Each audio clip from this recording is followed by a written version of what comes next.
अच्छे लोगों के साथ हमेशा बुरा क्यों होता है? गीता में श्री कृष्ण ने दिया है अर्जुन को इसका जवाब। श्री कृष्ण ने अर्जुन को जवाब देते हुए समझाई है ये बात लोगों को उनके कर्मों का फल हमेशा मिलता है। गीता सार। आपने महसूस किया होगा कि जो लोग अच्छे कर्म करते हैं वो परेशान रहते हैं, वहीं जो बुरे कर्म करते हैं वो खुशी से रह रहे होते हैं। अच्छे कर्म करने वाले परेशान होते हैं कि आखिर उन्हें इतनी परीक्षा क्यों देनी पड़ रही है, जबकि जो अधर्म की राह में हैं वो खुश हैं और जिंदगी का लुत्फ उठा रहे हैं। अगर आपके मन में भी ये सवाल आया है तो आज हम आपको इसका जवाब देंगे। ये जवाब वो है जो भगवत गीता में लिखा है और श्री कृष्ण ने अर्जुन को दिया था। भगवत गीता में वर्णित कथा के अनुसार जब भी अर्जुन के मन में कोई दुविधा होती थी तो वो श्री कृष्ण के पास पहुंच जाते थे। एक बार की बात है, अर्जुन ने भगवान श्री कृष्ण के समीप आकर कहा कि वो दुविधा में हैं और इसका जवाब वो श्री कृष्ण से चाहते हैं।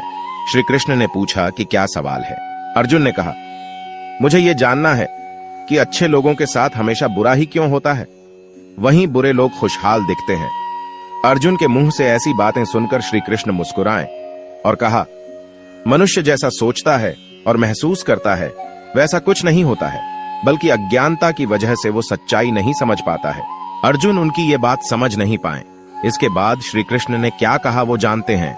श्री कृष्ण ने अर्जुन से कहा, पार्थ, मैं तुम्हें एक कथा सुनाता हूं, उसे सुनकर तुम समझ जाओगे कि हर प्राणी को उसके कर्म के हिसाब से ही फल मिलता है।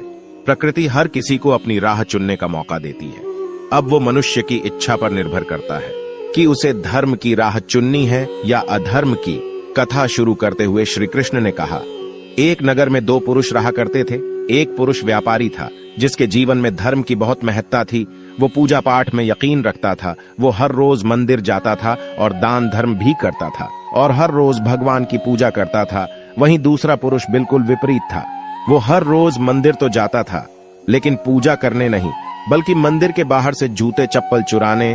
उसे दान और धर्म से कोई लेना देना नहीं था। समय बीतता गया और एक दिन बहुत जोर की बारिश हो रही थी। इस वजह से मंदिर में पुजारी के अलावा कोई नहीं था। ये बात जब दूसरे पुरुष को पता चली तो उसने कहा कि ये सही मौका है मंदिर का धन चुराने का। पंडित से नजर बचाकर उसने मंदिर का सारा धन चुरा लिया। उसी समय धर्म कर्म में विश्वास रखने वाला व्यक्ति भी मंदिर पहुंचा। दुर्भाग्य से मंदिर के पुजारी ने उसे ही चोर समझ लिया और चिल्लाने लगे। वहां लोग एकत्र हो गए और उसे बहुत मारा। किसी तरह वो बचते बचाते वहां से निकला तो दुर्भाग्य ने उसका साथ वहां भी नहीं छोड़ा। मंदिर के बाहर वो एक गाड़ी से टकरा गया और घायल हो गया। फिर वो व्यापारी लंगड़ाते हुए घर जाने लगा तो रास्ते में उसकी मुलाकात उस पुरुष से हुई जिसने मंदिर से धन चुराया था। उसने कहा, आज तो मेरी किस्मत चमक गई, एक साथ इतना सारा धन मिल गया। ये सब देखकर उसे बहुत बुरा लगा और उसने अपने घर से भगवान की सारी तस्वीरें निकाल दी। कुछ सालों बाद दोनों पुरुषों की मृत्यु हो गई। मरने के बाद जब दोनों यमराज की सभा में पहुंचे और भले पुरुष ने दूसरे व्यक्ति को देखा तो उसे बहुत गुस्सा आया। उसने क्रोधित होकर यमराज से पूछ ही लिया, मैं तो हमेशा अच्छे कर्म करता था, दान में विश्वास रखता था, उसके बदले जीवन भर मुझे अपमान और दर्द ही मिला और इस व्यक्ति को नोटों से भरी पोटली। आखिर ऐसा भेदभाव क्यों? इस पर यमराज ने कहा, पुत्र, तुम गलत समझ रहे हो।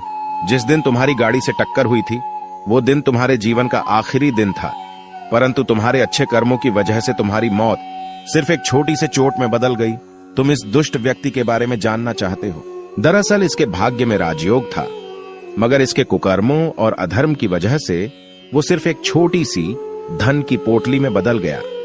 कथा सुनाने के बाद श्री कृष्ण अर्जुन से कहते हैं, पार्थ, क्या अब तुम्हें तुम्हारे सवाल का जवाब मिल गया? ऐसा सोचना कि भगवान तुम्हारे कर्मों को नजरअंदाज कर रहे हैं, ये बिल्कुल भी सत्य नहीं है। भगवान हमें कब क्या किस रूप में दे रहा है मनुष्य को समझ में नहीं आता है, मगर आप अच्छे कर्म करते रहें तो भगवान की कृपा हमेशा बनी रहती है। इसलिए अपने अच्छे कर्मों को बदलना नहीं चाहिए, क्योंकि उसका फल हमें इसी जीवन में मिलता है। इसलिए मनुष्य का फर्ज है कि वो हमेशा अच्छे कर्म करते रहें, क्योंकि श्री